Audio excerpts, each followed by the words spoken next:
మానవజాతి ఆవిర్భావం జరిగిన నాటి నుండి ఆ రోజు నుండే యుద్ధం కూడా అస్తిత్వంలోకి వచ్చింది. యుద్ధం కొన్నిసార్లు ధనంపై ఆరాటంతో ఎదురవుతూ ఉంటుంది, కొన్నిసార్లు రక్షణ అనే ఆయుధంలో కనపడుతుంది, కొన్నిసార్లు విజయదాహం తీర్చుకోవటానికి, ఇంకొన్నిసార్లు పరాజయాన్ని అధిగమించడానికి.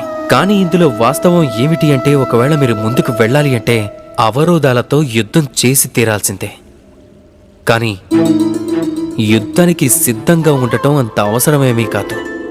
ఇందులో అన్నిటికంటే ముఖ్యమైన విషయం ఏమిటి అంటే, యుద్ధాన్ని ఎలా అధిగమించాలో తెలియటం.